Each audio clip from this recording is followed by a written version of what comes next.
and the full rack of stage lights fell down mid-song and hit me on the head.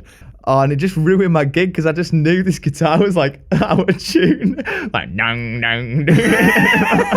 Get the fuck off my mic now. Alright, fella, that's done any requests? Can I play your guitar? Through Wonderwall. I'm a good singer. Can I sing with you? Oh, give us another. Come on, mate. One more song. One more song. One more song. One more song. One more song. One more song. One more song. One more song. One more song. One more song. One more song. One more song. One more song. One more song. One more song. One more song. One more song. Hello and welcome to the One More Songcast. My name's Lee. My name's Luke.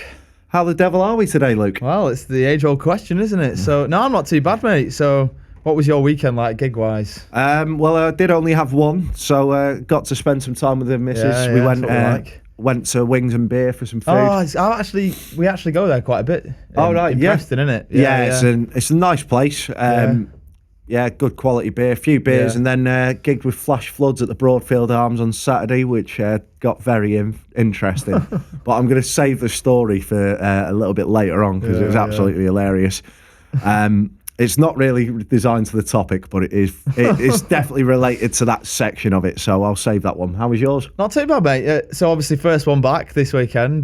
Friday night I was in the Shepherd's Ale House Shepherd's Ale House and Victoria Rooms in Chorley. Sounds very posh, that. It does, yes. A place near Chorley bus station, but it is actually one of the best venues at the minute, I reckon, in Chorley. It's growing, and it's one of those pubs where it's like in and out. So somebody, a large group of people will come in, they go, it's in and out kind of thing. But then a few of my mates turned up later into night, so it was actually a really good one to go back to be fair. A lot of support and encouragement. Yeah, Chorley's one of those places, like you say, it is growing, and I think every gig I'm getting there at the moment seems to be wicked and really well supported. Yeah. So there is something going on. I'm not quite sure what it is. But every open mic night seems to be busy. There's a lot of good acoustic acts out there in Chorley. And so many good gigs to play. Saturday night was Exton Mills. All right. We just had the sad news last couple of days that the owners there are moving on. Your brewery prices shooting up and whatever else. So that's sad because that was a residency for me. But not just that, they were proper good owners as well. They turned it into like a proper old man's drinking pub, into like somewhere where all the Exton community will go, and he made it really good. So big shout out to Paul Bowker and Lisa because they did a great job with that, and it's sad that they have to move on. So that's sad news because I've heard a lot of good things about anyone that's been to the Exton Mills regarding them. So. And plus, it's actually one of my mates' locals as well. Is it? I've not been in there yet. Yeah, it's nice to be fair. He literally lives around the corner from it. So, right. So the topic we're going to talk about today is things that could go wrong in a gig. Right, Luke. Try to think back to your worst possible memories from gigs that you'll probably now laugh at. What's the worst one that comes to mind when you think of this? It's tricky, isn't it? So. Obviously, when the worst possible things that come to mind, obviously in music, what are your first things that you think about? Feedback or strings snapping or them kind of things? I always say I've only been doing this a short amount of time, and you can only be an expert at so many things. And sound at the beginning was not necessarily my strong point. So the first memorable one where I had a proper reality check was, and I've not been invited since, probably as a result of this, but I bought this new sound system. I'd been borrowing gear from some of my old bandmates and whatever else, but this was the first time I bought like a column array speaker, the Yamaha ones. You obviously get your Bose ones and whatever else. Other brands are available. But it was one of them. Looking back now, I paid about $1,000 for this speaker, and it had a one dial EQ system, the most basic thing you can think of, but I plugged it in thinking, it'd be fine, and just the feedback that I got off it, like just through no experience at all. I plugged my guitar in, I'd bring the level up a bit, like, whoom, and I'd be like, oh shit. what do I do? And there was no like means of control on this sound system because it was such a basic like inbuilt thing. So it's like you either turn it down so nobody can hear you, or you know, and I remember this guy sat like directly in front of me, was going, "It's too bassy, mate," and I was like, "I fucking know it's too bassy, but I can't do anything about it," and I'm like fucking stressing. And then I could just see people like gradually leaving as I couldn't get my gig like going at all. Like, so that was the first memory. We'll flip over to you then. What are you thinking? Right. Basically, last year, myself and Flash Floods had the busiest year we've ever had. So we went down to this. We got booked by someone in St Helens and thought, oh yeah, it's an all right gig. We agreed the fee and everything. After we agreed the fee, basically they came back. The poster came out and it turned out to be like one of those sportsmen's dinners. Oh yeah. So Carl Frampton, the boxer, was actually talking at it. It was. It looked like it was going to be a good event, but obviously, had we had known, we would have probably charged a bit more.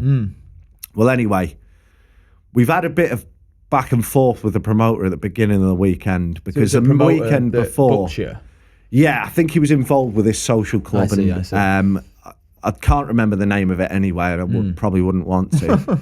But basically, he'd said the layout of it. He'd put it on a Sunday, so it couldn't go on too late. Yeah, I see. And we were all knackered because we'd done a wedding on the Friday. I'd done something on the Saturday, which I can't remember what it was. And then Sunday, it was obviously a gig. I think I'd done 2 gigs the day before. And we were all knackered. My mate had a few nights out. We were all absolutely shattered. And basically, we'd had a bit of to and fro in about getting there for 11 by the promoter, who actually hadn't stated this, to set up before the compare had set up and stuff like that. So we were like, well, no, that wasn't booked in. If you want to do that, you're paying us 150 quid more. It's not happening. He's like, well, you know, this got to run smoothly and all this. Turn up, it's run late. The guy that has organised it is absolutely bladdered. Gives us the money before we play. And at that point, we should have just walked. Because the night had overrun by an hour. We still had to set up. Yeah. And there was no lift access either. So we had to walk all these massive speakers upstairs. Yeah. And a night that should have probably been one of the best gigs we've ever done just turned out to be really sour. And the best bit about it was some really, really out of shape bloke stripping off halfway through the gig and getting told off by his mum, who was working behind the bar, and the guy must have been about 40 odd years old. Did you say this was a charity do as well? No, it wasn't a charity do, it was a sportsman's dinner. So we're like, sportsman. Oh my word. Did you meet Carl Frampton though? We did have a couple of pictures with him, I think, or we didn't. We did get a couple of pictures with him. I'm not sure what happened to him. Yeah. He's quite short, isn't he, I think? Yeah, he's a sound bloke, though. I think he's about 5'8", 5'9". Oh, he can't be massive, but he always looks smaller on TV. Yeah. Shout out Carl Frampton if you're listening. He seemed like a proper nice lad. Yeah. So cool. I can't knock him for it, but just the organisation and the way it was done. And the fact that we were all knackered from the weekend, it was the last one of the weekend, and we just weren't fancying it. Yeah. I think that probably added to it, but that was the worst one I can remember. That doesn't sound too bad, to be honest. If that's your worst experience. When you factor in, it was like we were there like 4 or 5 hours before we were due to play, and the guy's already bladdered, and then no one stays. It's not really. It's funny you should say that, actually, because I've noticed that because I've started doing weddings a little bit more as well. And what they don't tell you sometimes with these weddings, and I've tried to factor it in when asking, you know, like say somebody contacts me, I ask them this now, is let's say the ceremony's on at 1 o'clock, the wedding ceremony, and you're playing in the room next door. You can't be setting up when they've got the ceremony. So you have to so there was a gig that I did. It was really nice, to be fair, but I had to go at like 10 a.m, set up, go back home again. It was like an hour round trip and then come back later on. And I only realised like the night before that's what I was going to have to do. But it just makes like a job that you just think, you know, it's going to be good. It ends up being a full day. Yeah, I think we always get around that by asking what time venue access is and what time do they want us on and what time do they want us set up for. So a lot of the time we've been quite lucky with weddings where it's been like, right, you can't get access to the room till this time. So don't turn up till this time. And that's been really lucky on my part as well with the private bookings. I think it is always best to just clarify before what time you have to be set up for and when you can start setting up. The trouble is, they sometimes don't want to give you the answers until the day. Yeah, that's the thing. I clarify everything. Yeah, I probably ask too many questions before getting the booking. If you're playing on the nighttime, it's not a problem. It's when you're playing at like during their meal and post ceremony and all that. But that's another discussion for another day, really. Yeah. So, right, I tried to think of everything that could go wrong in a gig with this. So when we plan the episode, there's just a few that typically stand out. So, Luke, have you ever forgotten any gear for a gig? You seem quite organised. I don't know. Maybe this has happened like once or twice for you. People will laugh at that because you say I seem quite organised. My whole life I've been laughed at for being so disorganised. But I think it's the feet. Like I've had so many like what do you call them? Like nightmare situations happen that I'm just overly organised when it comes to gigging. I'm not organised with anything else. Have I left anything? That's a good question. I've had situations where I've like left my mic and stuff like that, but thankfully they've been fairly close. So like my girlfriend can come and bring it for me or something like that. I went to a gig. This is a really rubbish story, but it's the only thing I can think of. I went to a gig recently and I turned up and I'd left my mic stand at the gig the previous day. But again, it was quite close, so I was quite fortunate. You'll probably have some better stories with this one. Yeah, well, I'm probably... Now I'm better in the recent weeks. Probably since the back end of last year I'm better, but I did have a habit of forgetting things. So I remember one time I was doing a gig in Liverpool. Abby had to meet me from Flash Floods, and she had to meet me on the M57 or M58, just off one of those two motorways with like a mic stand. Because I always now make sure I tell Flash Floods, listen, I'm gigging tomorrow. Yeah. Leave this gear here. Yeah. And we put it in a place so I've got it for the next day. Otherwise, we've been in situations where I've not had a speaker stand. Luckily, I've got my own ones now. I've not had my mic stand. I've not had the lights. I've not had something. You know that feeling when you get to the gig and you're looking in your car and you're like, oh, you've got to be fucking kidding me. And you're like looking through, like scrambling through, and then you find it. Oh, thank God for that. Yeah, I get that every gig now. If I can't see something immediately, it's not fucking there, and I've left it somewhere until I start rummaging through. Yeah. But I've luckily got a coping mechanism where it's like, right, I've got here early enough. If I have to go back for something, I have to go back for something. It's not a problem. But yeah, it's just the worst fear when you're far away. In terms of leaving gear, the early days when I was kind of singing to backing tracks, like leaving your laptop would be an absolute no option, mate. Because I only had about 4 songs on guitar. Yeah. But I remember one time I was in the middle of singing. This is why you should probably eventually get onto an instrument, because one time I was gigging and singing on the backing tracks and it decided to do a Windows update halfway through. And you know that noise it makes, like when it's like doo doo doo, and it's like doing that, and everyone just stops what they're doing, like thinking, that's not Billy Ocean. What's going on it's here? Like 1% complete of an update, and I'm just like, oh my God, what do I do? Yeah, that was quite funny. There was also a couple of times. Me and Chris do sometimes a duo, which is going to turn into a trio because Lee's joining on with us. Yeah. But there was a couple of times, literally 2 duo gigs in a row, where we were at our original space near Aqueduct Mill, and mate, we went there before the gig, get all the stuff, and I would say, right, Chris, I'm just going to put that there, take it. So the first time he didn't take it, so we went to Clitheroe, sober, had to run back for the desk, and then he did the same with me the next time, and we were in Garstang. So again, luckily places that aren't the worst places in the world to get to from where we were, but it's still enough to make you like sort of go, right, I might be on slightly late. Are you happy for me to be on a bit later? Yeah. And I can't remember what we left. I think it was like a Leeds bag this time or something like that. And I was sorting out all the leads and then forgot to pick them up. Yeah. So it was like, oh my God, like what the hell?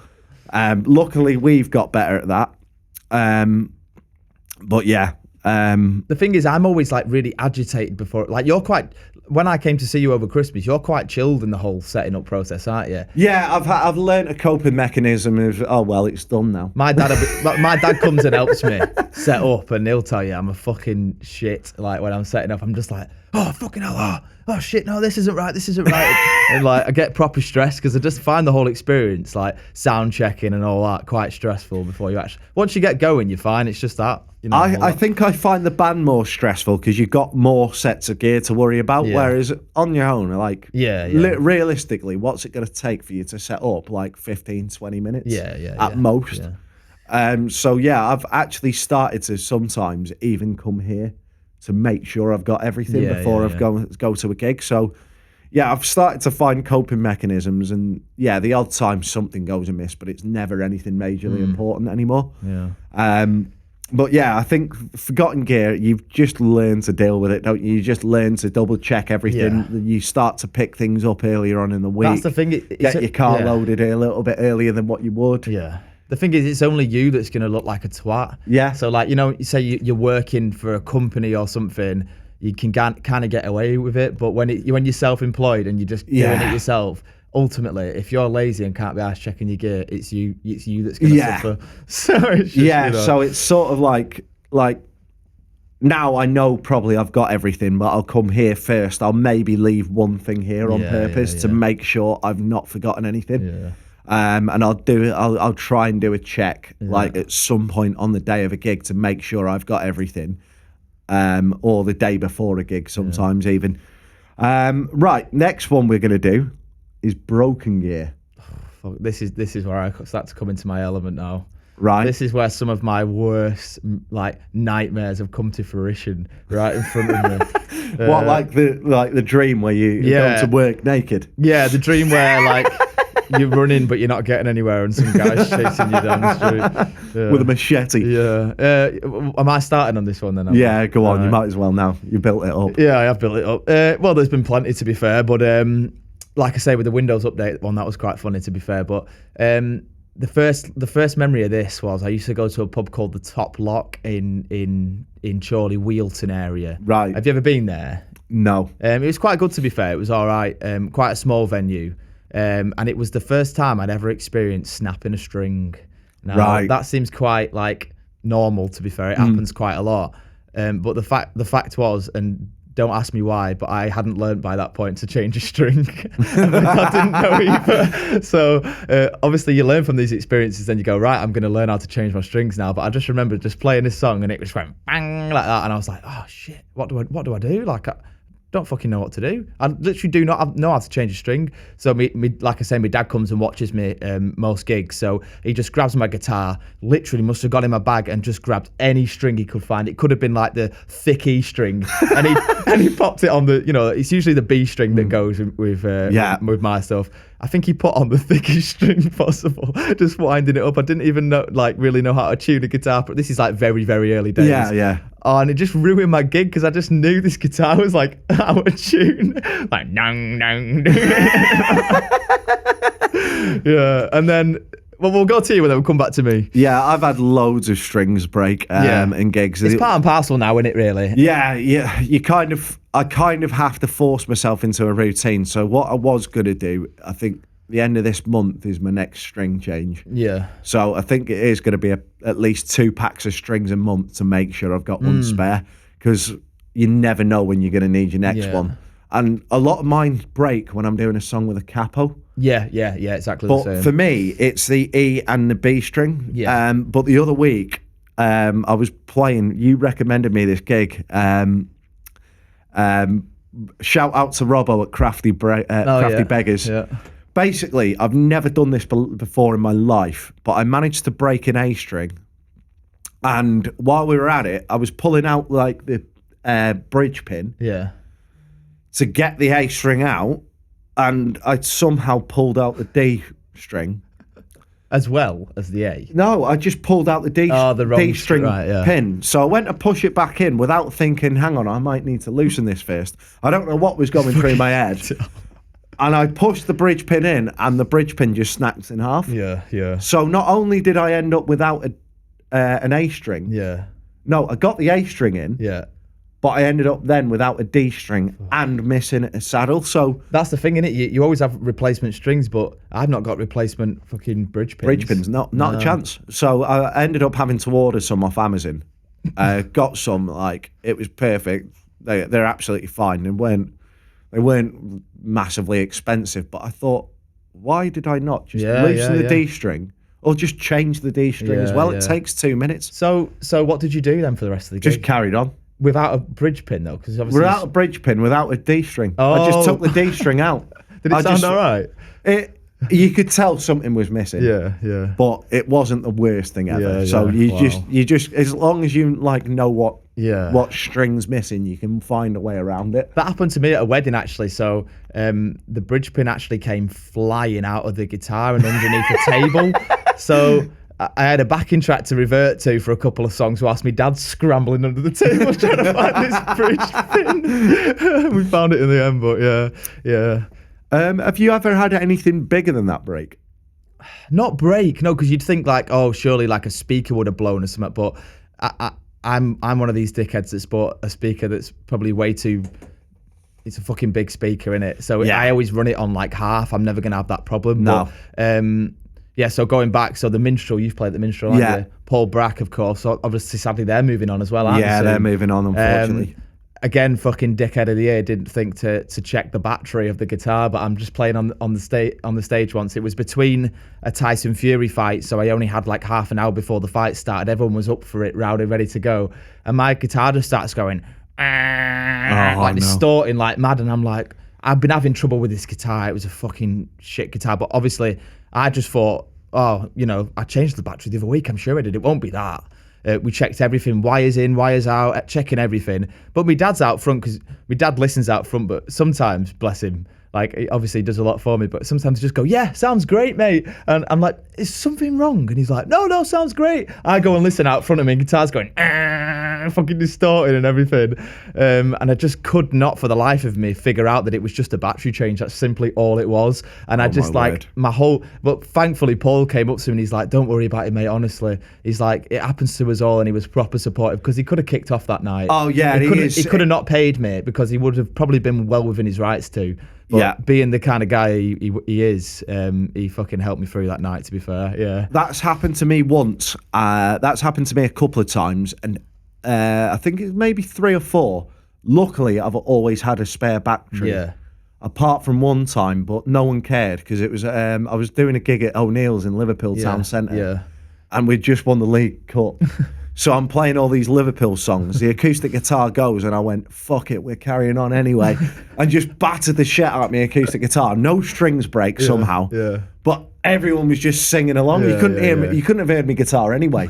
It was pointless. It was going all around the room. But like, we just I took the battery out and just carried on. But yeah, no one gave a shit because we had just won the League Cup, as I say. And, everyone was just singing Liverpool songs anyway. You said the League Cup's Milky Bar Cup. I didn't. I never said that. We just said that we just both agreed that the FA Cup's a better one to win. No, it is, to be fair. So don't start pulling that shit on me, son. No, but it's not that I didn't have any batteries. It just, in my like panic, it just did not occur to me that it would just be a battery change. Like, I don't know about your guitar, but does your guitar? My guitar has a red light that flags on when the battery's low. No, it didn't. That particular pickup. No, it's the Taylor one, so they literally only have the dials. The EQ dials and the volume dials. So yeah, my one that I have now, the LR Bags pickup does. So that's good.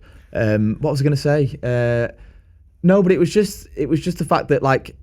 I just couldn't for the life of me think that it was that, and it was just stupid. But sometimes you forget, don't you, that like you're plugging in your guitar into your jack and that you just think, you sometimes forget that it is battery powered as well. I think that's the thing. Like as soon as you plug that lead in, it's ready to go. Yeah, you're just like, it's just connected up to the mains. I always actually the way I get around that now is I actually unplug my guitar at a half. I mute my desk, unplug my guitar, and then put it over. Yeah, because I had a habit of just leaving it plugged in all the time.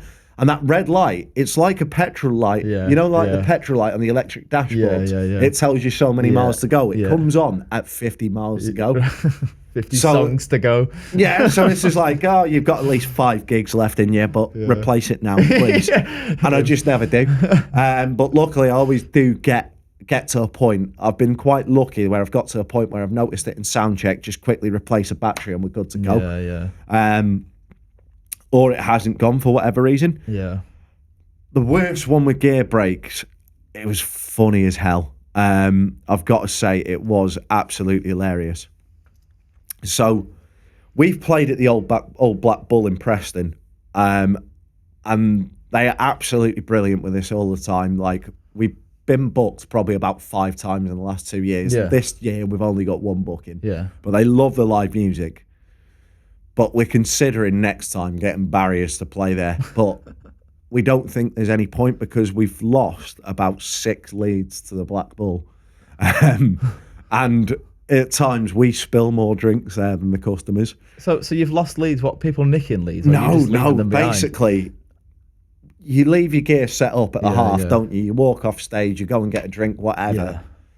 Someone's always dancing too close to the gear. Yeah, absolutely. And yeah, this guy literally just fell on the gear.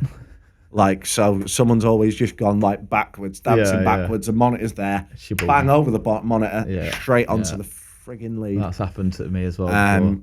Yeah, and this is why when we say please back off from our performance area, Yeah.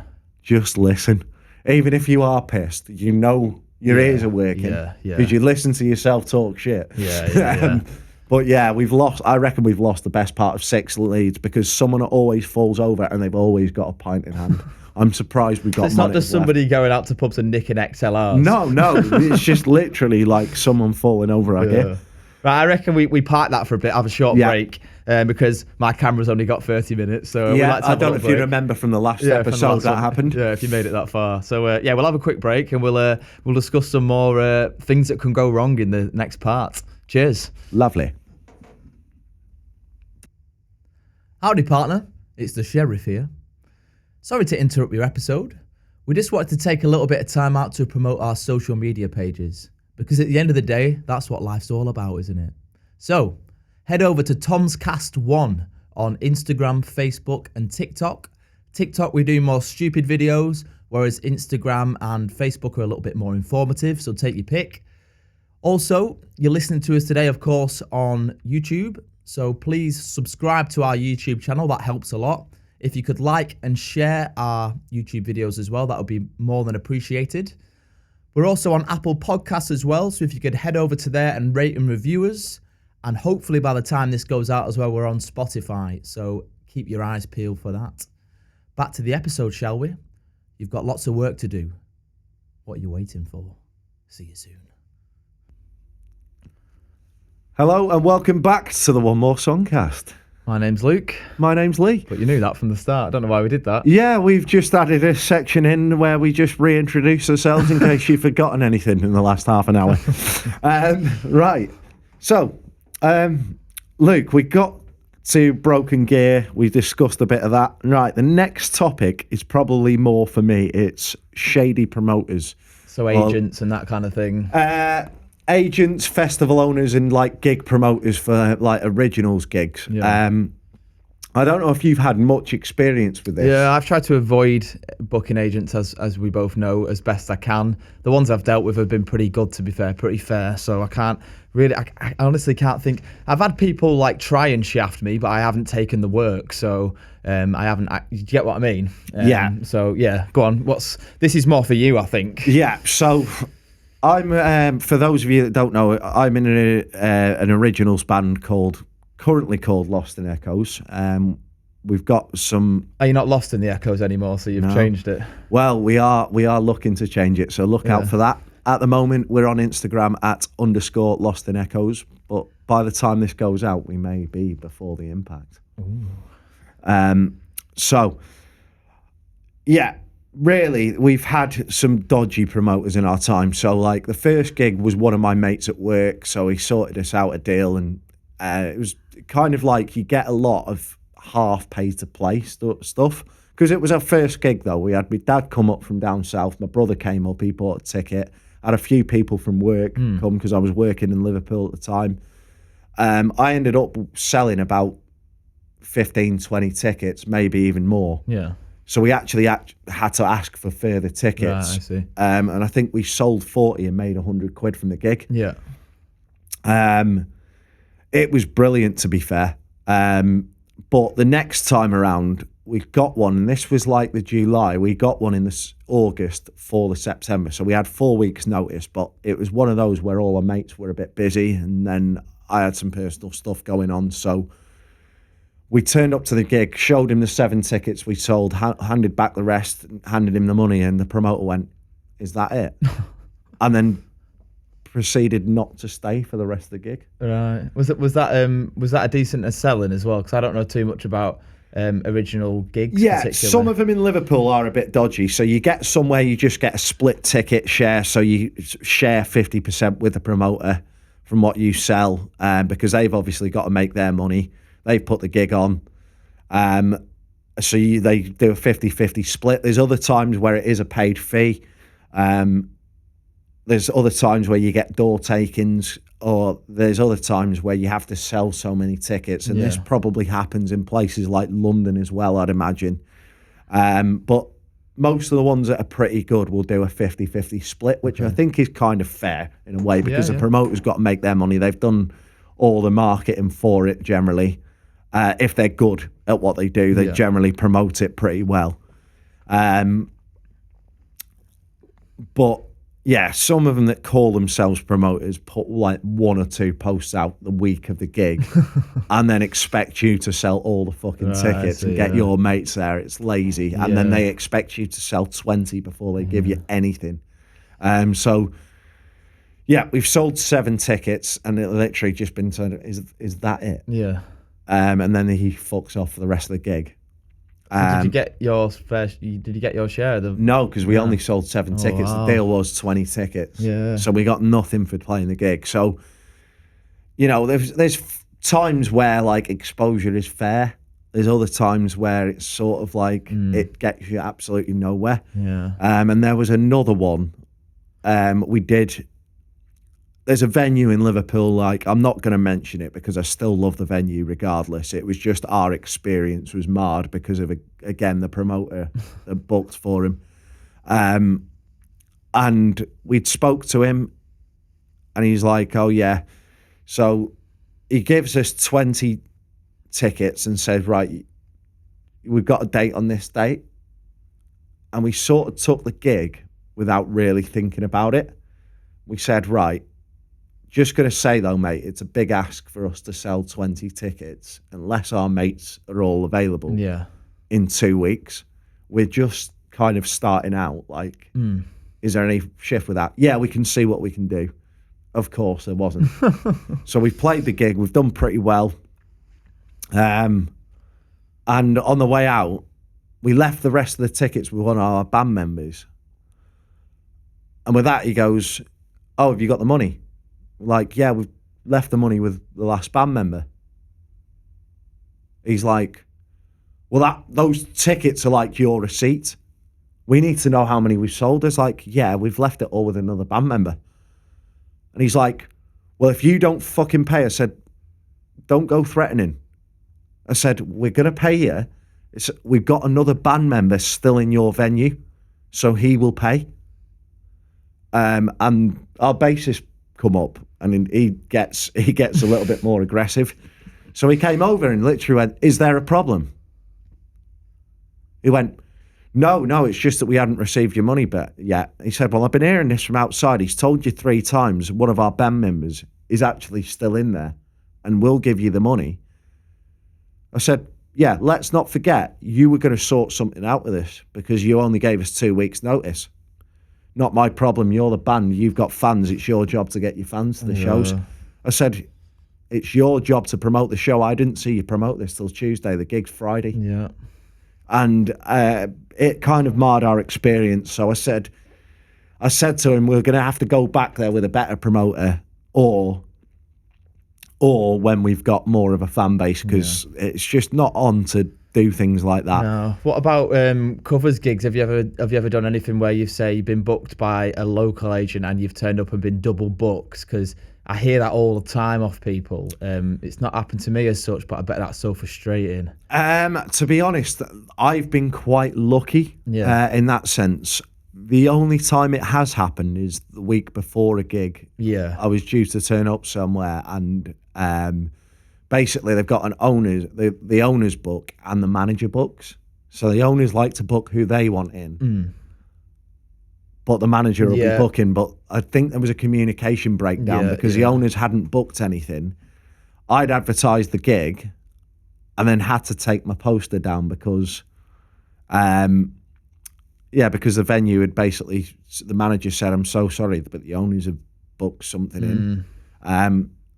And because she offered me loads more dates after that, I couldn't do any of them, but I thought, you've had the decency to try and replace that. Yeah, that's the thing, isn't it? I think as long as you go the right way about it, like, listen, my family were coming up anyway. Yeah. It's not a problem. Do you know what I've started doing as well? And I don't even know if this is like something that people particularly do, but I've just started doing it because I've been getting a lot of interest recently.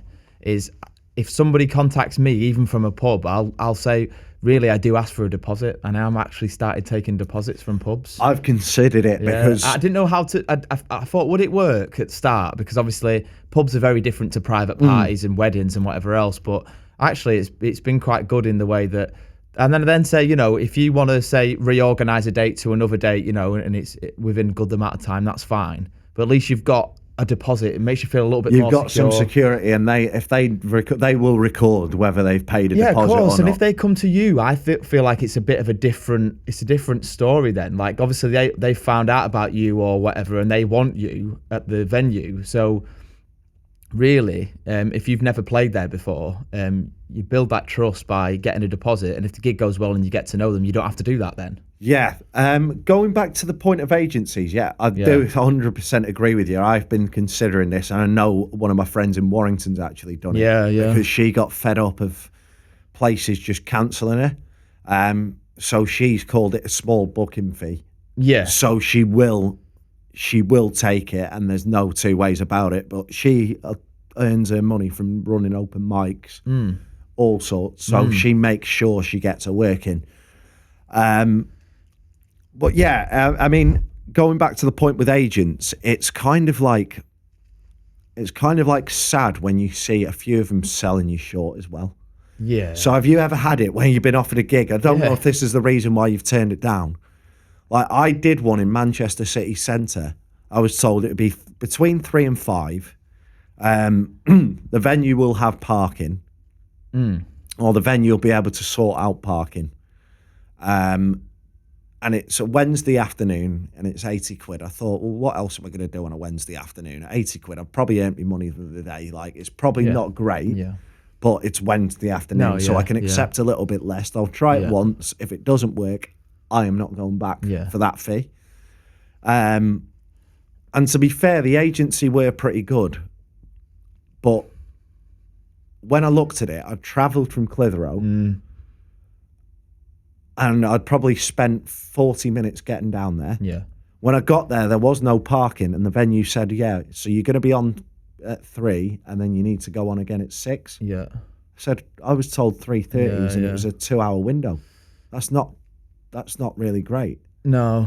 I'm like, well, this is what we've told them. So there was a bit of miscommunication from the agency. Well, this is why I'm really interested. We're going a little bit on a tangent here, but it doesn't really matter, does it? This is why I'm really interested to get an agent on. Like, not because I know there's a lot of different agents. There's agents and promoters for original stuff. There's like, I'm working at the minute with management for this thing that I've not announced yet. That's different. But I'm more interested in your local booking agents. Because I get local booking agents contacting me sometimes, and they present a fee to me, and it might be in Liverpool or Manchester or something, and they're like, what's your Sunday fee? So I tell them the Sunday fee, and then they're like, oh no, we can't match that. And it's like, well, why are you contacting me to offer me a gig that's way less Yeah. And I just don't. I don't understand it sometimes. Like, Do you know, I do understand it if you're not very busy. Not that if you're not very busy, but if you really want to go and play in Liverpool, you maybe want a couple of gigs out there to establish yourself in Liverpool. I understand. I'm just using Liverpool as an example, but sometimes I don't get it when they contact you, ask what your fee is, and then go, "Oh no, we can't offer you that." Yeah, it's like, right. Why are you my contacting thing me is then? with this, I don't think agents spend enough time speaking to musicians to see what the actual rate is.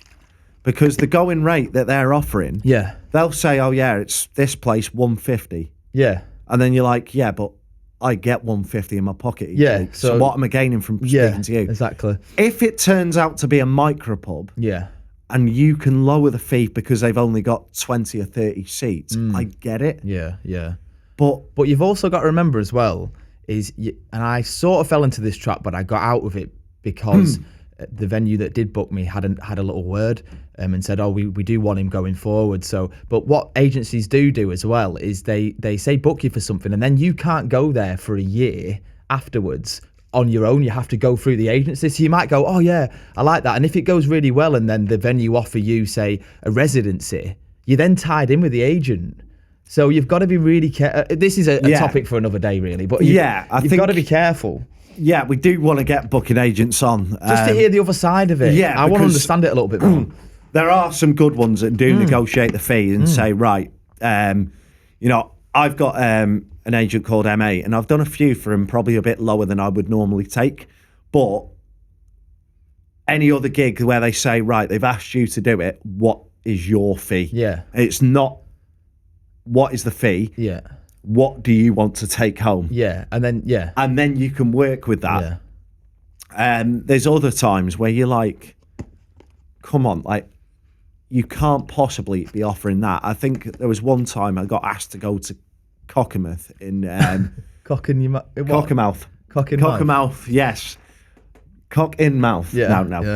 Cockermouth in Cumbria. Yeah. Bear in Cock mind, in mouth in Cumbria. Yes, it sounds great, doesn't it? So, yeah, Cockermouth is 2 hours away from the house. Yeah. And they were going to send me on a Friday night for £100. That's embarrassing. Yeah. I'm like, mate, I finish work at 4:00. I'm going to have to go straight there to get set up. And what if I get stuck in traffic? One thing. The other thing, I'm not even sure that fully covers my fuel. It's 4 hours on the road. Yeah, I'm not sure. Well, not in this class. Well, it would, but you'd probably be losing about 50% of your fee at least. Yeah, on fuel. And you're like, what? I don't necessarily have a problem with it when, say you're going to the agent, but when the agent comes to you and offers it, it's a little bit like, what do you want me to say to this? Yeah, like, it's honestly like, well, I've had a conversation with this particular agent. I was like, you can't be sending people for that. Like, I'm from Preston. Yeah. If you're going to get people there for local, like, get someone who's just starting out, who doesn't care about the fee at the moment. We talk about Northwest Bands a bit as well, don't we? And I always see that on the Northwest Bands page, and it's an interesting point, to be fair.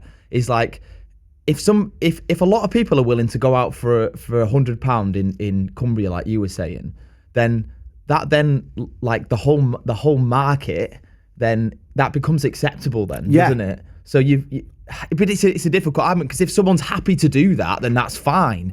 But also, you've got to be careful, because if people are taking them gigs like hotcakes, then it's going to come down for everybody, isn't it? Yeah, I've almost kind of stopped replying, because you do get the odd good one from him, and he has sorted me out before. Like, there was another one I went to on the outskirts of Manchester, and basically they hadn't double booked, but they'd booked me and forgot why they had the diary free, and it was because it was the Khan and Brook fight. Oh yeah. But they got the money sorted. He rang me straight away to assure me that I was going to get paid for it. I'd probably get paid not this week, but the week after. So I knew exactly when the money was coming in. I knew that I still had money coming in. I could go home and enjoy a beer and enjoy the boxing. Yeah. So it wasn't like there wasn't anything sorted out.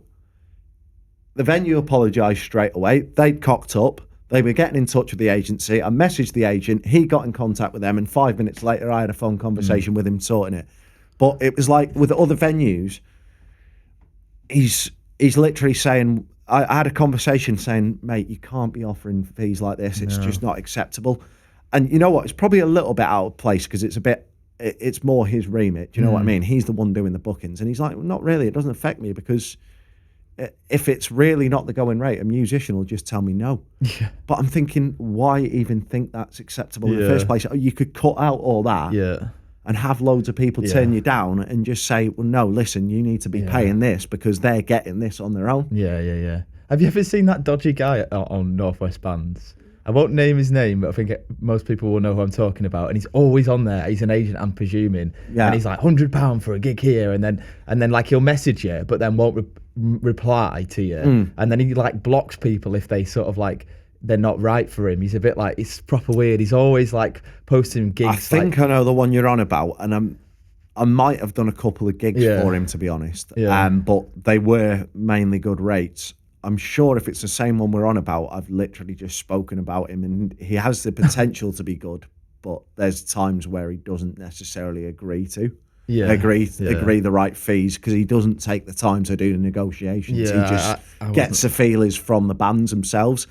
And I think that can be problematic, but let's move on. I think that one's done. We're gonna have a whole episode. I think it'll be a really interesting episode because it's nice to balance the argument a little bit to actually get somebody on because you're not negative about agents, are you? No, I'm open to using them as long as they're fair. Yeah. So and if they're actually saying, listen, this is what most people will play for, the chances are if you play there and do a good job, then the chances are they will pay more next time. Yeah. And most of them that say that, I can't get you this rate this time, but if you go there and you do a good job, they have up rates for other people before. So I'm not saying it won't happen ever, but it's not going to happen for this one. I can take it or leave it then. Yeah. And I think that's the fairest way to do it. Yeah, I agree. Right. But yeah, I'm not against it, but I'd love to see an agent's point of view and what actually happens with sort of agent negotiations in a sense. Yeah. But right, the next one, there's got to be some fun come out of this because this one's about pissheads and dickheads at gigs. So you must have had some good ones from this, Luke. Pissheads and dickheads, yeah. The funny one that stands out to me, I mean, you know what it's like. We've based our whole podcast name and promo and stuff off like punters doing funny shit, like not funny shit, but just your generic shit, like asking for Wonderwall and whatever else. Yeah, it used to be Freebird, I think, back in the day. And it's all part of the fun, isn't it? Really. But the one that I can remember most recently, it was a pub at the Wheat Sheaf, and I can say this because I know that these people weren't regulars at this pub. It's a good pub. And I'd spoke to the owner afterwards, and they said, "Oh no, they don't. I don't even know who they were. They don't come in." So it's not like they were regular or anything. So I'm not slating anybody like that. But so basically, obviously, I set up all my gear facing out to the pub as you do, and these sort of early, I don't know, actually, probably mid to late 20s. This group, proper chavvy lot, like, decided for whatever reason that they really wanted to stay and listen to me. But they were adamant that they were going to sit in my setup space, so behind the speakers. Why? Not a clue. So there's a fireplace. My two speakers are pointing outwards. You know how it is. And they're literally sat at a table. There's so many tables in this pub. They're sat amongst all my wires and everything, all like videoing me, but from behind me. So I don't use a monitor. I use an in-ear monitor. It's not like they were picking anything up from a floor monitor or anything. So I was just like, what? Like, why? Like, and they were taking these videos of me going, oh, my mate wants to book you and all this. And I'm thinking, it must sound absolutely shit from where you're sat. Yeah. Like, it's just, I'm just trying to picture how that would look from an audience point of view, because you're looking at someone, normally you like see an acoustic act, and normally we're quite tucked away in a corner, aren't we, to be fair? Because we don't generally need an awful lot of space. It was a decent space, this one as well. I was spread out nicely across the fireplace, and I managed to. My speakers are quite big. I managed to put the two up. Yeah, and they're just sat behind me, like nestled around my wires and whatever else. And then say one of them wants to go out for a fag or go to the toilet or something. They're like knocking my guitar, like, because obviously your neck sticks out. And they're knocking my guitar, and I'm like that, and I'm just like, what are you doing? And then And then I go, obviously have my break and half time or whatever you want to call it. Come back and this lad has got my frigging £1,500 guitar in his hand, thinking he's Liam Gallagher, and pissing about, and his mates are Snapchatting and all that. And I'm like, my dad runs over and I'm like, what the fuck are you doing? Like, people do not realise that the gear that we have is fucking expensive, man. Like, and we have it insured and whatever else, but like you wouldn't go to any other place of work, would you, and just fucking start picking their gear up? And no, you wouldn't go and watch a plumber and just go, right, yeah, let me just rob his spanner. Like, what are you doing? And then, yeah, do you know what? I think that's a point as well about pay. Like, people treat musicians like everything's just a hobby. For a lot of people, don't get me wrong, for a lot of people it is. But there's people like me and you probably earn most of our income or a lot of our income from it. And, a lot of people that I know just get gigs from doing weddings or whatever. Yeah, yeah. And then they're like, then people like think, oh yeah, you can either just do any song or you can do it for that fee. That's not a problem. No, that is a problem, because I'm bringing generally, just for myself, my guitar was probably 400 quid. The speakers were about 900 quid. The desk was probably about 240, 50 quid, maybe more. I don't exactly know the price of the desk.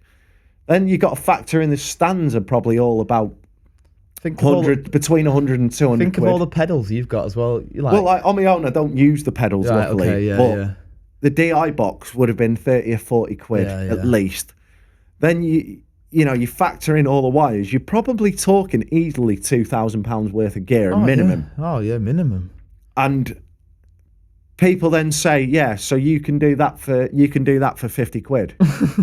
And then you're like, no, it's going to cost you 150. And they're like, what, for 2 hours? No. Let me get this straight. We're getting here at least an hour before to set up. And we got a sound check. We've got to constantly be alert. We're working the same as you guys are, but we're supplying all the gear. You're not supplying me with anything other than a space to set up and an audience. I know. And then, they're paying you to entertain their audience, yet they think that you should come in. It's like booking a team of builders, but just paying them literally for the actual fitting, for the labour, not for any of the materials that they're bringing in, not for any of the tools or the skills that they've done the training for, and then expecting them to work. So sometimes you feel like turning up naked and they go, no, you can't play like that. Well, you didn't pay for my clothes. Like, seriously, honestly, I'm not saying I genuinely do feel like that. It's a bit of an exaggeration, but you know what I mean. Yeah. Right, I reckon, well, we've got a choice now. We've got 5 minutes left of recording time, so we either... Right, I'm just going to get my favourite pisshead story in. Okay, go on. My favourite dickhead stories in, actually. So... first one was with Flash Floods at the Old Black Bull. Again, he wasn't a regular. You don't really get regulars as far as I can see in the Old Black Bull. It's very much a live music pub on a Saturday. Yeah. So Flash Floods play there, not really knowing what to expect. We'd been booked there. It was on a Good Friday, actually. So we knew it was a lively place from the year before, but this one was off the scale. Some guy turns up and he is pissed off his nut. And he's a live wire. He is rowdy as fuck. He's well up for a night out. You can tell he wants to be out till 3, 4 in the morning fucking boozing. Anyway, he keeps dancing with anyone and anything. Like, a lot of our mates do that. That's fine. Yeah. But this lad proceeds to stand on a table in the middle of the Old Black Bull. Everyone's giving him the woo, woo, woo, woo, woo. And then he pulls his pants down and fucking gets his cock out. We didn't see it because we were behind him, but Chris is looking at me going, has he just done that? I'm like, yeah. Is this the one where the bouncer come and rugby tackle? Yeah, the bar manager, not the bouncer, the bar manager actually come and rugby tackled him out of the venue. It was fucking quality. Oh, man. The second one, oh, mate, I nearly twatted this guy in here. I don't get angry a lot. I don't know if you can tell from me. I'm pretty calm. You have to be calm as well, don't you, when you're doing pubs? Like, if there's a heckler, I'll just shut them down. It's not a problem. Fuck off. because you just wouldn't go well for you. No, would it? no. You've got to have a bit of a sense of humour. So if there's a heckler, you give him some shit. It's fine. Well, there's this guy pissed up halfway through my set. He's on the jukebox. He went, I'm putting some Jerry Cinnamon on. I went, don't put Belter on. I'm playing it. Like, just for a laugh. First song he puts on, Belter, that's a fucking great song. Puts it on. I was like, for fuck's sake. So that goes back further into the set. Well, I'm halfway through my second set and he's gone, oh, I've played Robbie Williams' Angels, literally just played it. He's gone, oh, mate, you're doing a great job, but give us some Robbie Williams. I went, I've just played Robbie Williams, mate. All the time. Yeah, but Robbie, though. Yeah, I've just fucking played it. Yeah, but Robbie Williams. And he continues to ask me about 5 more times. He's not getting it, so I went, yeah, sound, I'll play it in a couple more songs. Gets to the end of the gig. He's gone, you're fucking brilliant, mate. Play some Beautiful South. I was like, I'm not playing anymore, mate. I've told you I've had enough. He's like, oh, come on. You got to play this song. You can play any song. No, that's not how it works. But listen, just go away, mate. Leave me alone now. I'm finished for the night. With that, he grabs me mic. And my blood was already boiling by this point. The second he tried to turn my mic stand, I grabbed it back off him and went, get the fuck off my mic now. And luckily Dave had come in, seen me get angry. Oh, so this was in the Rose and Crown. Oh, right, yeah. So Dave goes, Dave in his most Scouse way just goes, fuck off, lad. Right, lad, I think you've had enough, haven't you? Grabs him and just chucks him through the front door. I thought it was brilliant. It was one-handed as well. Yeah. This guy's like swinging everywhere. And he just threw him out. It was just so quick. Wow. And then we were just talking afterwards going, what the fuck happened to him? He was fine in the first half. And then at half time he just seemed bladdered. But I think we better end it there, don't you? Better, aren't we, mate? Yeah. DSLR cameras, man. Sort yourselves out. We'll see you shortly. Thank you. Hello, it's me, Preston's biggest dick, and I'm not talking about my attitude problem. Help! I need somebody. Well, Tony at Timpan Alley Guitars helps. He's very good for your services, setups, part replacement, and much, much more. I've had many of my guitars fixed by Tony, just from his house in his little workshop, and he does a fantastic job. So, to find out more about it, go onto Tony's Facebook page, Tony Helps, or type in Tin Pan Alley Guitars on Facebook, and you will see the range of guitars that Tony has fixed and also put together himself. He also does charity auctions to raffle off guitars that he has fixed up, all for good causes. So, without further ado, go and check him out. Back to the episode. Welcome to part 3. How are we doing? We're back. Yeah, hope no one's bored yet, because we have rambled on, but it's all been very topical, hasn't it? Just trying to make sure this camera focuses on our faces. Oh yeah. Well, yeah, we have had a few issues with that in the past, haven't we, Luke? Right, so yeah, we're just going to round up our pissheads and dickheads one, because in the break, I did actually remember one that was pretty fucking horrendous. So flash floods at a venue called Indigo. Shout out to Danny, he's brilliant. But this is actually almost like a have a word with one of our mates. And to be fair, he's not done it since. But our mates, whenever flash floods gig around Leyland or Preston, have a tendency to make an all-day event out of it. So we'll get a text from our mate Dave. Not Dave from the Rose and Crown. No, not Dave from the Rose and Crown. Not him again. Yeah, he'll get a lot of shout outs because me and Luke gig there quite a bit. But he literally gets mentioned. I think we need a klaxon. For him. Yeah, Dave from the Rose and Crown. All right, lads. We can't do who the fuck is that guy for him, can we? No, he's too much of a legend. But yeah, we've got basically we've got this mate Dave, or Bomber we call him as a name. I don't know where it all came from. I've not been mates with him that long, but I've been mates with him long enough to just call him Bomber and know what he's like. Yeah. anyway, he decides to organise lads to go out at 12 when we're on at 6, or even sometimes even when we're on at 9. So, for example, he started drinking at 2 on Saturday. But yeah, there's there's one story that always sticks out when we talk about pissheads at gigs. Yeah. And our mate Graham, he's never really got like that, but he went through a stage last year where he just couldn't handle his drink at all. And he's turned up to this gig. He's absolutely fine. We're there watching I think it was a City game against Newcastle at the end of last season. And yeah, watched the game. I've set up the gear. Chris has then turned up. We've finished setting up the gear together. And the second half starts and Graham is fucking leathered. So with that, he starts getting up and dancing. He's knocking into everyone on the tables in between where he's dancing. And then he decides to do this dance where he's sort of walking backwards like that. And he gets so close to Chris. Chris is like doing that half the gig.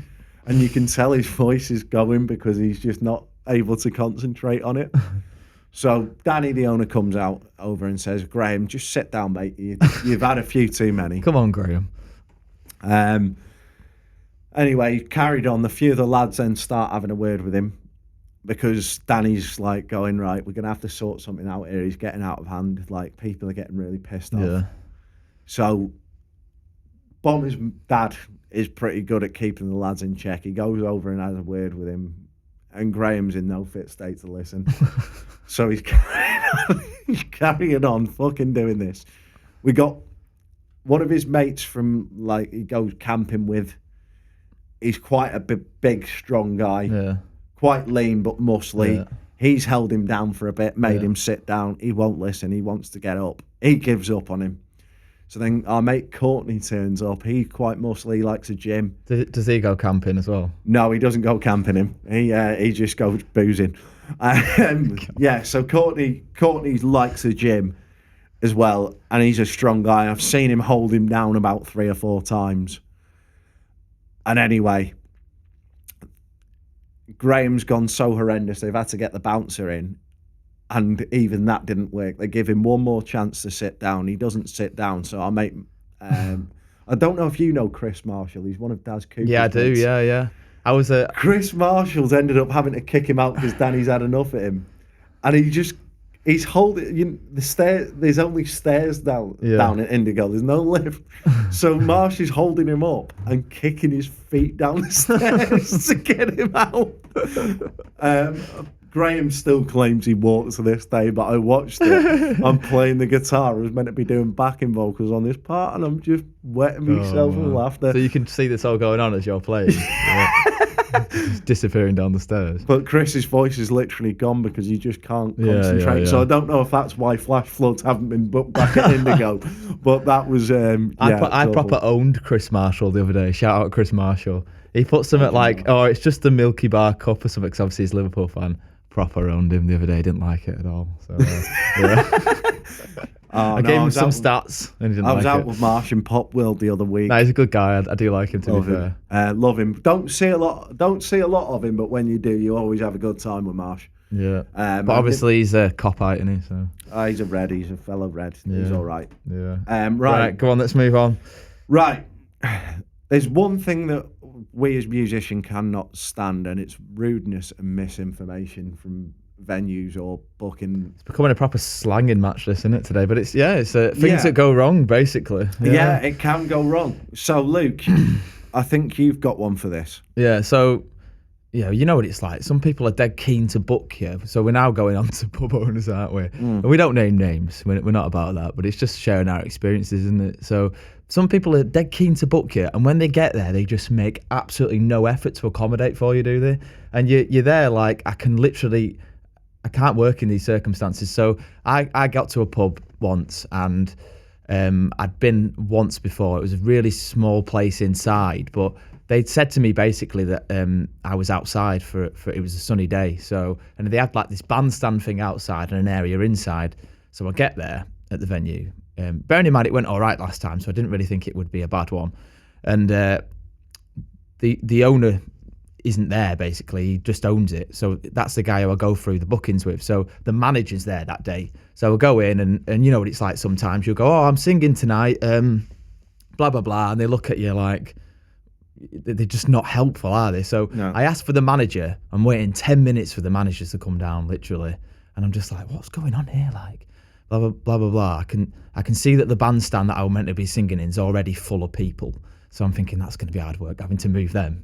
And he eventually comes down and he goes, oh yeah, we've booked the bandstand out for a private party and there's nobody inside, so you can't play in there, mate. I was like, right, so what do you want me to do? He's like, oh, just go and play in car park. And I was like, in the car park? He was like, yeah, that'll be sound, yeah, we've done that before. So I went, oh, well, I'll hear him out then, sure, it can't be as bad as it sounds. I go out and literally he wants me to set up like in a space literally probably no bigger than from me to you. Like that size, in the middle of people, like not like facing out to anybody. Like there would be people behind me, to the side of me. Like I'd be in the middle of people, and I was just like, and I wasn't in a good mood that day, to be fair, anyway. And I was just like, I can't sing it, and I was like, to be honest, mate, I just said, just forget the gig. I said, you've made absolutely no effort to accommodate for me here at all. It's starting to sound like a bit of a diva now, but I just like, it's just frustrating sometimes, isn't it? Yeah. And I was just like, I'm just going to leave the gig. So obviously I lose my fee. That's whatever. And then I messaged the actual owner afterwards and explained to him what went on. Said, you know, it just wasn't good enough, that really. I said, I'm fairly busy this year. I said, I'd just like to, you know, leave that for now. I said, you know, cancel future bookings or whatever. So then he rings me and he starts trying to tell me, listen, I've worked in this business for a long time and I haven't had anybody walk out on me and blah, blah, blah, blah, blah, blah, blah. And I said, I'll stop you there for a minute. I said, I'm not having you like preaching down to me. I said, you know, I turn up and I'm going to try my best at these gigs, but when the conditions are like almost impossible, like, and we had this blazing row for about 10 minutes and my God. I've not been back since, but I have heard since that people have been messed about no end at that venue. So maybe I got lucky getting out when I did, to be fair. Yeah. But can you imagine just playing in a car park in the middle of people? Like people that have. What if somebody tripped over my wires or there's all sorts. It's ridiculous. There's got to be some leeway with it. It's just you can't do that unless you've got the budget for like a revolving stage or something. It's not really round on a thing. You know, I hate it when like you go to a stadium gig and they've also got like people sat behind and then they turn round to them for like 2 songs. Yeah. You've paid for those seats. You better have paid like 20 quid at most, because that's not on. You just think if someone's booking you, they would make the effort to accommodate for you and not make you feel like a dickhead. Like like you don't rent out a bandstand when you want an act to play outside. Or just tell me a week or a week prior. Yeah. You know, it's just tell me what the situation is. Yeah, it's just crazy. Any for you? Yeah, the worst one for me. I feel like I've really ranted on. I've had a lot of stories about this, but this one was particularly bad. So we played this festival in Ribchester, and it's a pretty good festival. Like, not gonna lie, it's great. But we sorted out the bookings, the PA's already there, and we were sorting out a night out and all this sort of thing. And it was like, right, Chris, just confirm with him, do we need amps? And then he said, no amps, house drum kit, sends the pictures, so we've got proof that it's there and all this sort of thing. And we're like, sound. Yeah. So turn up, no amps. The drummers not brought a cymbal stands because the house kit's got them, so all she needed was the cymbals and the breakables. House kit, no cymbal stands. So she didn't bring the extra cymbal stands that she needed, so she only had the bare cymbals, which is fine, you can get away with it, but like, it's annoying. No amps. So it's obviously electric guitars, there's no way around that, is there? You go for a DI. It doesn't sound, the clean sound doesn't sound as good. Yeah. But when the distorted sound comes out, it's hard to EQ it, but it's not the end of the world. There are plenty of musicians that do it, but you have to have the right pedals for it. Yeah. Luckily, my guitar one was a preamp, so I could knock a decent clean sound on it, and just had to use a couple of other pedals as my gain sounds that I probably wouldn't normally use. But it was it was just annoying, really. But yeah, like we could hear it. The sound through the monitors was awful, but when we got the recordings back, it didn't sound bad at all. That's a good story. Then, so again. it is a good story, but it's just like, you know, we've turned up with no amps and then we needed them, and then the sound engineers are like, why have you not brought amps? Yeah. Was it? I'm going to challenge you a little bit. Was should you have brought your amp as a backup just in case? Probably, yeah. I think we've learned from that one now. We're not going to take someone's word from it, because it wasn't the sound guys that said it. It was basically, no, the sound guys are bringing everything. But we're doing it on the proportion where he should have told us. He needed to tell the sound guys to, because they said, we've got amps, but we weren't told to bring any. The way I see it these days is just presume everyone's fucking stupid. So again, exactly that. And just as long as you're prepared, then and then you know nothing could go wrong. So it was sort of like, that's not good. And then there's other venues. I've heard of other musicians being told that there's PAs there and everything, and then they're not going to need it, and then they've turned up and there's no PA or anything. That's my worst fear, that because you're quite happy to plug and play into other people's gears, and I imagine a lot of musicians are, but you're quite experienced in sound and whatever else. But I'm always like, I really just want to play on my desk and my gear. It's just so much safer. I think some musicians do get like that, but I'm like, if the venue's got a PA, then like it saves me a lot of time. But then what happens if you? I mean, not that you would, but I don't know. I've got quite big speakers, so it'd be like if I push one of their speakers and it blows up. What happens? Normally, then? their speakers tend to be elevated. So you know, like the ones at the Minstrel. They've got them all. You can't touch the speakers, really. You'd have to be a pretty big guy and like literally. No, I mean like run them too hard. Do you get what I mean? To be honest, you know your own level. You just push the level. You know it. You can hear when it's too loud from where you are. Even if you've got no monitor, you can hear it. Yeah. So like, luckily, like it's a Yamaha desk like I've got over there. So I knew what I was doing with that. But I turned up with my gear there when I went there the first time. The next times I've taken it with me just in case, but not really needed it. So I think, it's just sort of like, I know Conor Branks brings two of everything. He's told, I can't remember his name at the Cricketers. It's not a bad idea. Brent School, but I'm sure if you can afford two of everything, exactly the same thing? Oh no, he's basically got two PA speakers. Right. He's got two desks. He's got two double what he needs. To be fair, I've probably got that now, but through error of buying things. So it's like, I got a shit guitar, so I bought another one. Now I've got two, and I can't sell the other one. It's one of them. Yeah. It is literally one of them. Yeah. But I think, just being prepared, like you say, and just assume everyone knows nothing. Is the best way forward. Right, okay, I think we should move on to our last topic, which is either murdering a song or poor performance of some sort. Now, I don't think I've got any particular stories about this, but I know it's probably happened with me at some point. I know I've probably got to the point where I've lost my voice or something's happened that's put me off or whatever. You just cued me then, Go on. I did a wedding once, and probably people didn't even realise, to be fair, but I don't know what that's saying for my voice particularly, but you know, sometimes like this is very rare, but you just start a gig and your voice is kind of just shot. Like, and I was like, I got into one song and I was like, holy shit, like maybe I'll warm up in the next couple, and I just didn't. And if you've ever lost your voice, but you have to do the gig, like this is very rare because you should probably never do that if your voice is that fucked. Really. But if it's, say, somebody's wedding day and you can't let them down or something, you know, it gets like a bit like that, then I just was like, oh shit, I'm just gonna have to do it. And it just got to the point where I was just like pretty much just shouting the songs to get them out, because obviously the more your voice is gone, the more you have to push to get a fucking decent sound out. So I'm just the whole gig, and back then I didn't really have that great a monitoring, which is probably why I lost my voice, to be fair. But I was just like screaming out these songs thinking, just get to the end without damaging your voice long term. I was just like, please. I think there's Chris Healy's going to hate me for that, by the way, because you shouldn't do that. Oh, Chris Healy would definitely be telling you to stop. Yeah, I think I've kind of learned a few songs in a few different keys. So if my voice is that tired and I'm not thinking I'm going to get to a note today, I just drop the key further. I drop the key down so it's easier, but it takes some sort of practice to really get used to singing in different keys or singing the same song in different keys.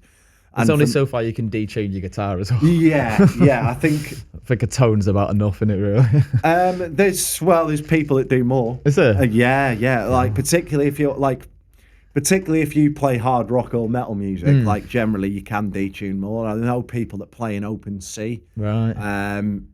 Yeah, that is deep. You have to have the right guitar, and you should get your guitar set up for it. But like capo it, and learn it in a different key where you can lower the tone for that. But yeah, that's really something where it is really important. Look after your voice. I would say that is something I've probably not done brilliantly over the last few years, but in the last couple of years I've probably done better at it. I actually went back to singing lessons for that reason. I was just worried about being full time and it's a genuine worry. I'm just thinking, for those watching on YouTube, is that light going dimmer or is it just me? I think we might just be getting used to it, mate. Do you think? It's either going dimmer and running out of battery. You'll just see on the video it's slowly getting darker. I'm hoping not, but I just... Actually, it is becoming more clear. Normally when it's really bright, you can't really see it. So do you reckon we take a break, keep the light going? Low budget production, this, isn't it? Yeah, we'll do that, and we'll finish off with some people who have got in touch to tell us about their stories, and we're going to play a little game where we rank them in order of the worst. You would not want to face that situation at all, or you could maybe manage it a little bit. So we're gonna have that game in a minute. Cheers. Yeah. Cheers. Right, welcome back. We were right, weren't we? I've got a sixth sense for that. The light just kept going dimmer and dimmer. So yeah, we were right. Luke was right. There we go. It did dim, and the battery was going. Unfortunately, we're gonna get better at this stuff, but it's Yeah, we are improving. We are a work in progress, I guess. So now it has come to the time for some of the funniest stories I've ever read about what's going on. Yeah, so shall we explain the game first then? So yeah. So I reckon we come up with 3 each. Yeah. Is that all right with you? Yeah, so that's fine. So 3 stories each from other musicians that we know we've got in touch with for now, whilst we're building up the page. And we're hearing some of their things that have gone wrong, and we're going to rank them in ones that we think we could manage a little bit better to worst nightmare situations that you would just not want to be involved with. So, getting fucking punched in the face or something. Like the cavern guy that got cleaned out. That would not want to be something I would want to be involved with. No, definitely would not want to know about that. So we'll read the stories out. We'll keep them short and sweet, and then we'll start to rank them. And maybe at home, if you're listening, you can maybe imagine yourself in some of those situations and play along with us at home. So, Should we start on one of yours then? Keep it fairly short and get the general idea of it. So right, off we go. So this one is coming from Callum Codd. He's a member of the Widnes band The Racket. A great little, I think they're a punk band, but they're sort of indie punk really. Yeah. Played a show at the Cavern, and the full rack of stage lights fell down mid-song and hit me on the head. I even had to fill in the accident book on the stage to add insult to the wound. So this is mid-performance? Mid-performance. Wow. Were they heavy lights? Like, I can fucking hell. Jeez. Oh, that one, when I read it, was... I burst out laughing. Wow. I actually burst out laughing when I read it, and that one was a late entry this morning. Right, I'm going to go for one from Chris Healy. Big shout out. He's both of our vocal coaches and the vocal coach, singing teacher, whatever you want to call it. And a brilliant singer. Yeah, he is a good singer as well. He goes out doing the rounds like we do. He kept it short and sweet. He didn't actually get back to me because I asked him to elaborate on it. So cheers, Chris. But he basically said, I thought it was quite funny, just the way he said it in a nutshell. So I think I've got something. Never really had anything funny happen, but then proceeds to tell me something funny. Toppled over into a Christmas tree with a speaker and a drunk guy. So, take from that. That sounds pretty tragic, to be fair. So, yeah. I want to imagine what that would be like. Can you imagine Chris just... Oh, man. I want to imagine that, but I just cannot picture it. All right, go on, your turn. Right, this one's a bit of a long one, but this is genius. I once played a gig at a pub. Within 2 songs, I snapped a string on my guitar, then my battery died on my guitar. The Sounds pub like me. had a spare guitar to save restringing during the gig. Snapped a string on that about 6 songs later. Then 2 songs from the end, the pub got raided by the police. Fuck off. I laughed this much when I read it as well. Oh, wow. Oh, Raided they for what tried drugs, to I'm arrest- guessing? They tried to arrest some man, and the man was resisting, and a full-on Royal Rumble was going on between the police and the customers as they was getting thrown over the tables and on the floor whilst I was playing Mr. Brightside, because the bar staff told me to carry on. And the policeman shouting at me, "Listen, mate, shut the fuck up," as he couldn't call for backup because all I could hear on the radio was me playing Mr. Brightside. I won't name the pub, and that is from Liam Hillier. Liam, funny. that is absolutely brilliant. That is probably one of the best, worst gig stories I've ever heard in my life. Go to the policeman just going, "Shut coming out of my cage, shut the fuck up." I love how he just carried on as well. I would definitely stop way before Told that. him to carry on. Brilliant. Right, so I've got one from Laura Summerfield. So she goes out and does the pubs. She also works in a care home, so I do care home sometimes as well. So she books me for them. She basically says, so she's been gigging way back when it was like, she had to take mini discs in and that kind of thing for backing tracks, and she had like really heavy equipment. She did a gig at an air show. It's a long message this, so I'm trying to establish where it was, but basically an air show where they had quite a few acts on during the day, and she was one of the last acts. Can you guess what's going to happen next? So air show, obviously, she's dead nervous. She's about 18 at this point. She's watched all these good acts on before her, and as soon as she starts singing the first line of a song, the fucking like air show starts, and like there's just planes crashing through, and apparently she just couldn't like be heard at all for the whole duration of the gig, but just had to basically soldier through. Wow. And there's just planes crashing, and obviously apparently people were really encouraging of her, to be fair, but she's just singing all these songs. It's one of her first gigs, and nobody can hear her at all for the whole duration of her set, and she just powered through because she got to earn the money. Wow. That's that's really, really pretty bad. Yeah. Right, I'm not sure I can get that one on. Is it rude? Yeah, that one's a bit questionable. I've got quite a funny one. I've got me to go next. I've got one now from Scott Laywood. It's a big shout out to Scott because I used to run an open mic night with him in Warrington. Yeah. A place called the Acoustic Calf, and God rest his soul, Ian Fitzsimmons, the owner of the Acoustic Calf's no longer with us. He unfortunately passed away in December. It was a great open mic night. We used to share it bi-weekly. But Scott used to be in a band, and he said we'd been watching Alan Partridge and decided to drink loads of Ladyboys. And I don't know if you've ever watched Alan Of course Partridge, I have, yeah. Well, but so if is you- Ladyboys a lager at this venue or something? No, Ladyboys is a pint of bitter, a gin and tonic, and a Baileys. Right, sorry. Alan Partridge made it up on the show and proceeded to get drunk. Ladyboy. He got drunk within one Ladyboy, and he'd been there 45 minutes. Okay, So, yeah. So it's a pint of bitter, gin and tonic with a Baileys chaser. Before we went on stage, we were too pissed to play, but we gave it a good go. Oh no, and that's just that. That was genius. I can't imagine how that gear. Have you ever been? How that gig went? Because I'm quite a lightweight, me. To be fair, we're diverting a little bit. I'm quite a lightweight, to be fair, because I do all my. The more exercise you do, and then you don't drink very much. When you do drink, obviously, it hits you like a ton of bricks, doesn't it? So there's been like a break, and someone buys me a pint, and I'll even just have a pint, and then I'll get back on, and I'm like, whoa, fucking hell! Like, have you ever done it where you've been so pissed that you like you can't play your guitar properly or sing or like that? Yeah, there was one. It was with Lost in Echoes, actually. We were booked for this gig at the Snig, and it was bad. Basically, we'd done a set. Headline act had been on, and the headline actor was mental, and he went, just get back on. He was running the gig. He went, get back on there, lads. Give them a song. So we decided to play this Avenged Sevenfold song that we'd probably rehearsed a little bit of. And we just went for it. And we were awful. I just remember just playing the same riff 45 times. I didn't move off that riff the whole song. I knew it didn't go like that. Yeah. But I could not move off that riff. Wow. So we're going over the chorus and all I can hear is and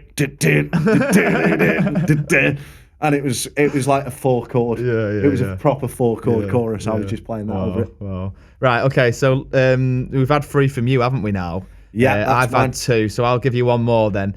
We've got so this is from the band called the Forensics. They're an originals band. Jamie Smith is one of my friends. In fact, we're going to have them on the pod at some point. Yeah, and we've got one of their new songs ready to play on one of the episodes as well. So they're very current. They're writing stuff now. So we're going to get them on. So this is from Liam, their frontman. I've never met him, but he went to the same school as me, I believe.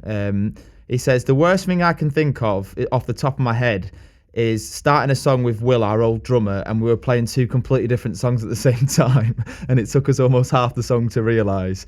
And then he said, we went to play a cover of Fireside by Arctic Monkeys, and the fire alarm went off, and it was just like in the background saying, please evacuate the building. That's it was sung, so yeah. So should we recap then very quickly? So we've got Chris Healy falling into a Christmas tree with a punter halfway through a song. We've got Callum where the lights at the cavern fell on his head. Oh god, yeah, that's bad. We've got Laura Summers at the air show basically not being able to be heard at all through the whole gig. We've got the absolute Royal Rumble and the policeman telling Liam Hillier to shut the fuck up after a calamity of errors. We've got Liam and the Forensics basically playing the completely different song, and then the fire alarm going off and having evacuate the building in the background. And then was there another one? Yeah, we've got Scott Laywood and the Ladyboys. Oh yeah, and that's a bit of a mystery, that one, isn't it? Right. Yeah. So let's rank them then. Right. So we'll rank number 1 as being like the worst scenario you can think of. You would not want to be involved in that. And 6, you can manage that to some degree, more than the others anyway. So should we go bottom up? Yeah. I mean, it's going to be, we're going to have are we agreeing on something, or are we just kind of saying this is mine and this is ours? For me, I do, after hearing all the stories, I do kind of think Scott's is at the bottom of that story. It was a great story. It is absolutely... What, getting pissed? Yeah. Getting the Ladyboys in, but Scott, come on, mate, have a word. It's your fault.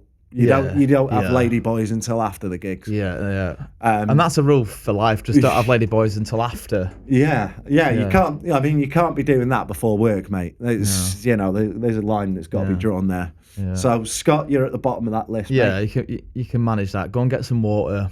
Yeah. Sort yourself out. So number 5 then. So, play. I'm trying to think really. So number 5, I reckon. The air show's got to be pretty embarrassing, like the full set of just knowing that no one's gonna hear you. Yeah, and you're 18 years old. It's humiliating for you at that age as well. That's got to be up there, I'd say. Falling into a Christmas tree, like how do you recover from that and then carry on the gig? That must be fair. To be honest, if you've got a sense of humour like Chris has, I reckon Chris would have just got up off of that and just carried on. But there'd be like a silence, wouldn't there, afterwards? Like everyone would be like, whoa! And then it'd be like, you'd brush yourself off, you'd try and laugh it off, but people would just be like that, wouldn't they? Like there'd be an element of what's that drunk dickhead doing? He's just crashed the singer into a Christmas tree. Yeah. So I think, to be fair, that one you could probably get away with it more. It's not necessarily embarrassing for everyone. No. If you were a really young lad and then you're trying to recover from that, you're too immature to sort of deal with that. Most of the time. Depends if it was an aggressive altercation as well. It might have just been a bit of fun. Yeah, if it was just a hug that went wrong, like seriously, get up. Are we putting Chris 5th then, are we? I think we haven't got the full context. No. I think probably at the moment it just sounds like a funny story. Yeah. So I'm gonna put Chris 5th. Yeah. Okay, so we've got 4 more. So I'm gonna go personally. I think I would go the next one playing. It's only one song, isn't it? That they've played the complete. That must be ridiculous. Can you imagine 2 songs going on though at once? Yeah. But it's one song. You can recover from that. Yeah. But I imagine if it's the forensics that they were trying to impress someone at an originals gig, so that's probably not the way to impress somebody, is it? By But in another way, if they've never seen him or heard him before, they're getting away with it. They're getting away with it. Might be a good bit of publicity, to be fair. Yeah. So, I think that camera's going down a little bit again, you know. We're all right. We're near the end. We're near the end. So we'll go for them 4th, do you reckon? I think forensic 4th, just for that reason that there's potential for no one to have heard the songs. Yeah. So yeah, that one they could get away with, but yeah, it's pretty embarrassing. Yeah. Right. Sorry, we're going to have to pause this pod. Right, welcome back. Sorry, we had to stop that. Yeah, Lee was getting a phone call from his girlfriend. He thought it was an emergency because she kept ringing. And what was it? Something about the shopping or something? Yeah, it was just when we were doing the shopping. So she'd actually forgot that I said I was going to be home at 6. We're currently recording this podcast at 10:02. So 10:02. So I said I was going to be here till 6. She thought I said 5. We'll let them sort that out in their own time. So yeah, we had in ranking order. We had Scott Laywood. Yeah. Doing the Lady Boys, it was his fault, so he's bottom of the list. Yeah. Chris Seeley and the Christmas Tree. Leave that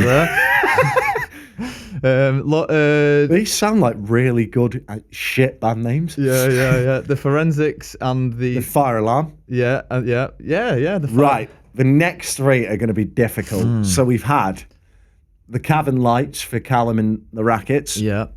The Rackets, sorry. We've had Liam Hillier and the Royal Rumble. Yeah. And the Air Show. Right, you're playing a gig, you're getting paid for it, but you've not been heard once, and you're 18 years old. That's pretty embarrassing. Yeah. A full set of lights, a full rack of lights falling on your head. I feel like we need more context for this as well, because it. How heavy? That would be pretty lights? embarrassing, though. That'd be pretty embarrassing, to be fair. And it probably hurt. Yeah, painful. I think the threat of probably being arrested and all that by these policemen would probably be a bit embarrassing as well. But by that point, it's kind of done already, isn't it? Like, the gig's done. Everyone's not paying any attention to you by that point anyway, because the fucking police are here. Yeah, you've broken strings on 2 guitars. A battery's gone on another guitar. Yeah. I think that's got to be the worst one because so much has happened. Don't give the conclusion away, but yeah. I personally, that's okay. So really, we're fighting over 2, aren't we? So the air show and the lights falling down. I just can't imagine. Like, that's one incident, whereas imagine like playing the full gig, like, and I don't know. What do you reckon? I'll let you decide this one. Get in the comments, say what you think as well. Yeah, do get in the comments, or if you've got any other funny gig stories, just put them in the comments, and we'll just. I reckon light falling down's probably next.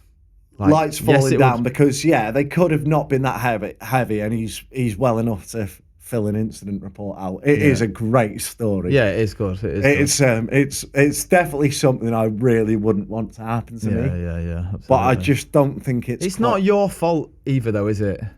No. So it's not like as if you look like a massive prat because you've done something stupid. No. Like, a light's fallen on you, like a light, that could happen anywhere in a public place, and it would be embarrassing. I reckon that next. Okay. Right. Yeah. That's fair enough. The grand finale then. The grand finale. Oh, mate. Like, we've all had strings break on us. We've all had guitar batteries. It seems like his gig never really got going, did it? No, it just sounds like anything that could have gone wrong in that gig was going to go wrong. And I think I'd love to see if his head went as well, because my head would absolutely go, like, and I'd probably just be like, I'm not going back on, I'm not doing it. But maybe he's quite a cool guy. Yeah, we'll see. He seems pretty chilled. I've probably met him once or twice at most, and probably more like we've crossed paths. Yeah. And he just seemed like one of those, I'm going to do a show. Yeah. And even he performs in that way as well, as far as I've seen. I've seen a few more videos where he is getting into it a little bit more, but generally when you see his videos, Liam, he always looks chilled in the gig photos. I reckon with the air show, I mean, she recovered from it, and again, it's not really her fault. There's a load of planes flying across the sky. Yeah. You know, it's not like there's something on her part that she's doing wrong. It's bad organisation. It's bad organisation. So we'll rank that second. And it's got to be, Liam's for me. Everything went wrong in that gig. It is a brilliant story, Liam, and I was crying with laughter, like reading that out this morning. So thank you very much for sending Congratulations, you've got yourself a Marshall amp. So we'll be sending that over to you in the post. We will absolutely not. It's my only amp, so please don't be giving away my gear. Right, we'll summarise then. It's been a long one, this one, hasn't it? Lots of things have gone wrong on this episode. Maybe we should be including ourselves in the game. But where are you gigging this weekend, Lee? Are you gigging this weekend? I am gigging this weekend, and I'll tell you where I am. I'm at Net Spa in Walton-the-Dale. All right, yeah. It's a new one for me. I've never gigged there before. It looks pretty good.